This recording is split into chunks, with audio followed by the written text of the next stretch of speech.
बच्चों, मैं मंजू मीणा। आज मैं संकरण में किसी भी अणु के संकरण का निर्धारण किस प्रकार किया जाता है,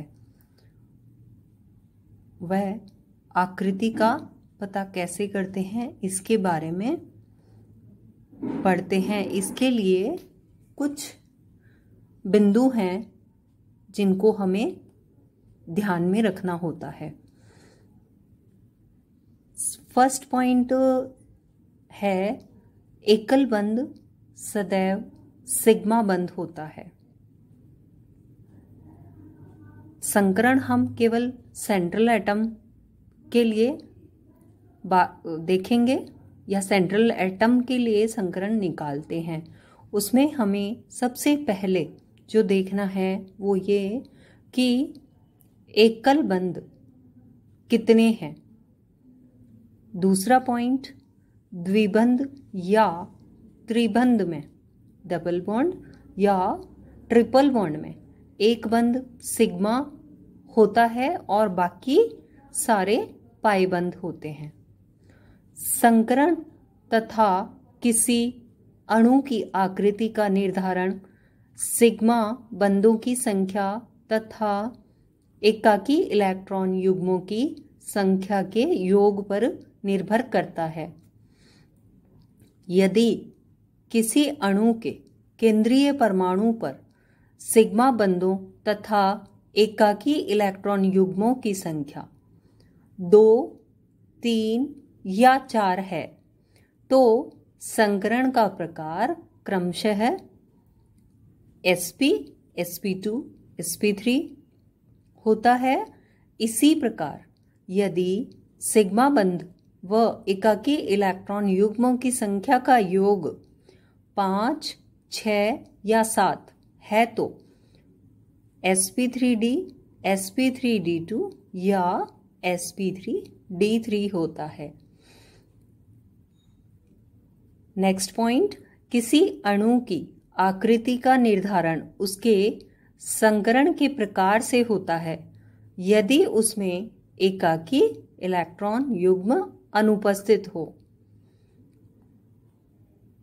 नेक्स्ट पॉइंट है, यदि किसी अणु के केंद्रीय परमाणु पर एकाकी इलेक्ट्रॉन युग्म भी उपस्थित होते हैं तो इससे अणु की आकृति किस प्रकार प्रभावित होती है, इसका अध्ययन हम VSEPR सिद्धांत में आगे करेंगे।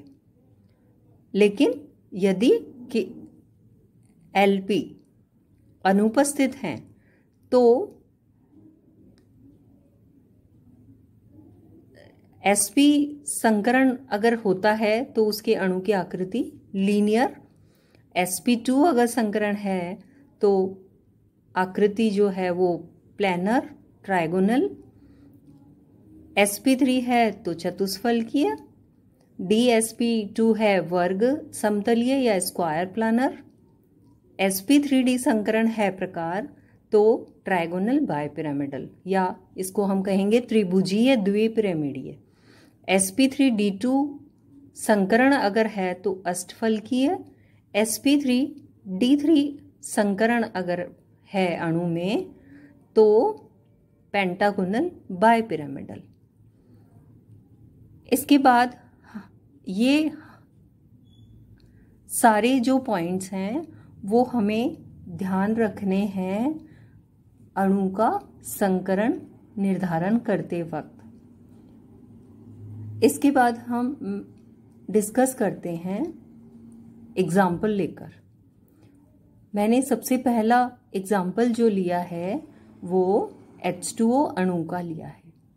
इसमें हम बात करें ऑक्सीजन के इलेक्ट्रॉनिक विन्यास की तो 1s2, 2s2, 2px2, 2py1, 2pz1 होता है।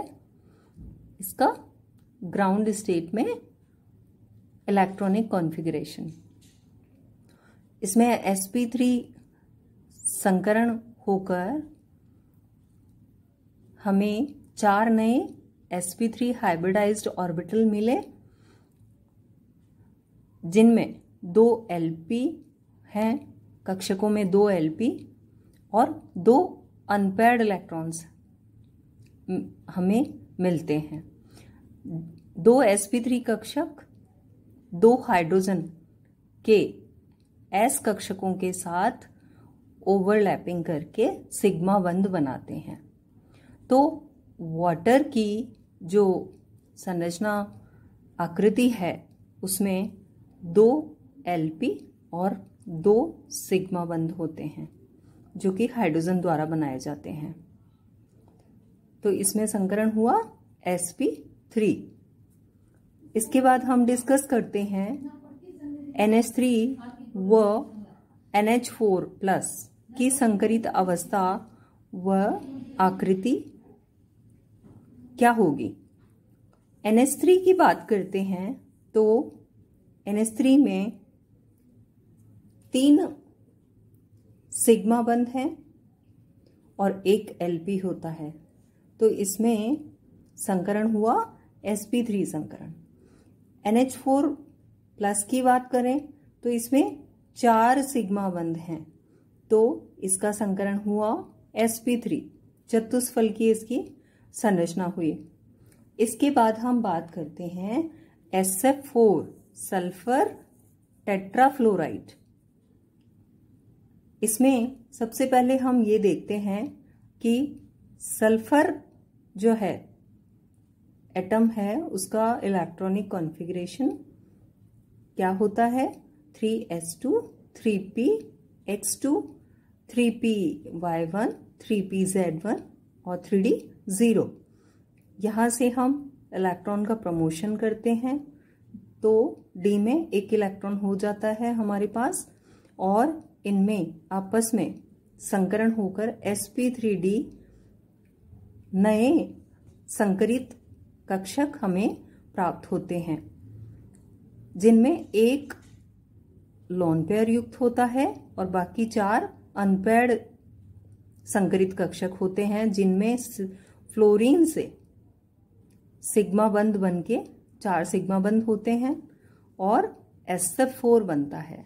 तो SF4 में क्या होता है, 4 सिग्मा बंध होते हैं और 1 lp होता है।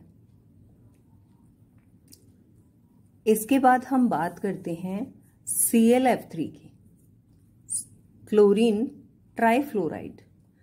इसमें इस अणु में अगर सेंट्रल एटम क्लोरीन की बात करें संकरण की, तो क्लोरीन का ग्राउंड स्टेट में कॉन्फ़िगरेशन क्या होता है, इलेक्ट्रॉनिक कॉन्फ़िगरेशन आपको पता है, जैसे कि 1s2 2s2 2p6 3s2 3p5 3d0 होता है।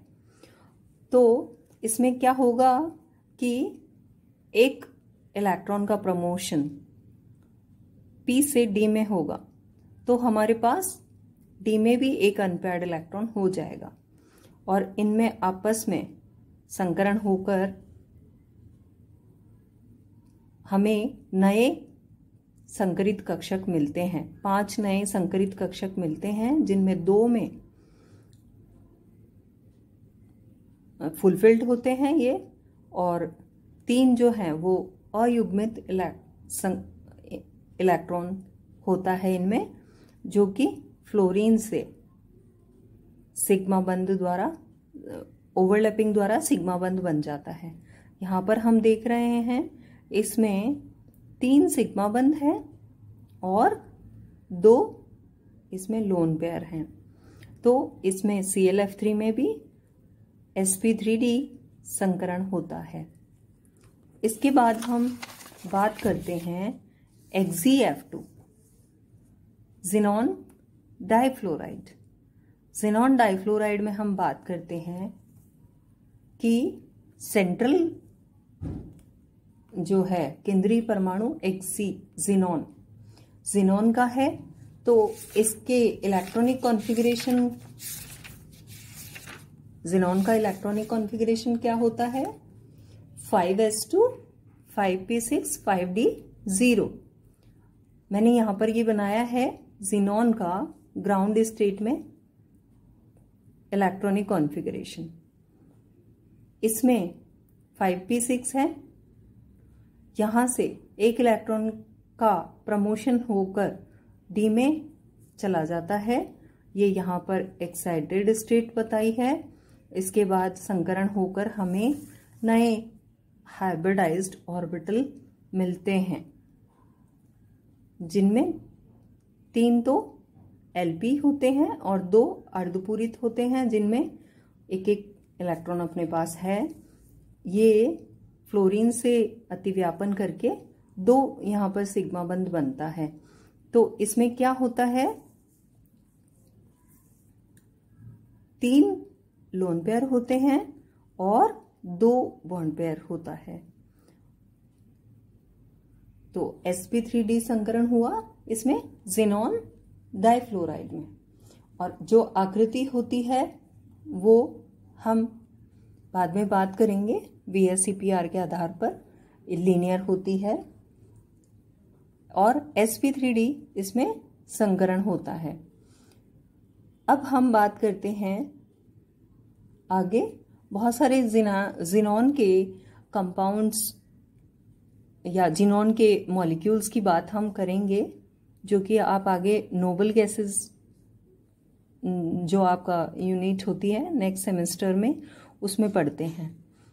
तो यहाँ पर हम इसका संकरण और आकृति डिटेल में पढ़ेंगे, जिससे आगे हम एक तो वेस्पर पढ़ेंगे, तब आपको समझने में इजी रहता है।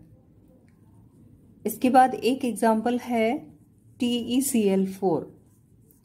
TeCl4 में यहाँ पर 4 सिग्मा बंध होते हैं और एक लोन पेयर होता है। तो sp3d संकरण होता है इसमें।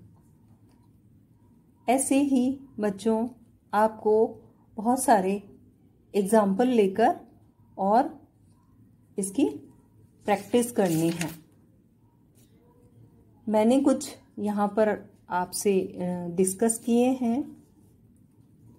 इसके बाद हम बात करें तो ExeF4 की, जैसे फॉर एग्जांपल ExeF4 हम लेते हैं, तो इसमें ज़ीनॉन का अभी मैंने जैसा कि बताया,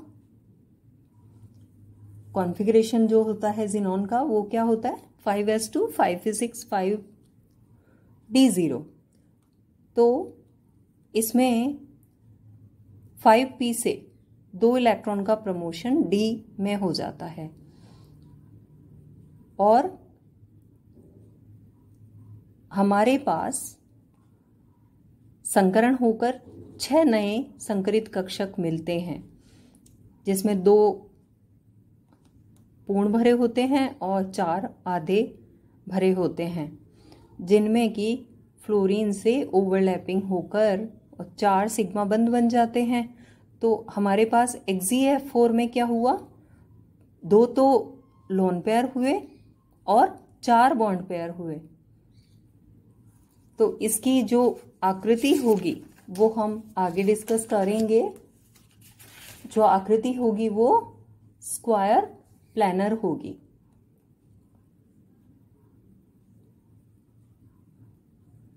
ऐसे हम बहुत सारे एग्जाम्पल्स और इसमें ले सकते हैं और प्रैक्टिस कर सकते हैं।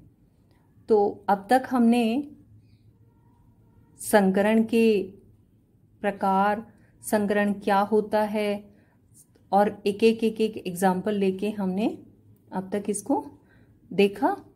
संकरण किसी भी अणु में कैसे हम निकालते हैं और उसकी आकृति का निर्धारण कैसे करते हैं, यह भी देखा। Thank you.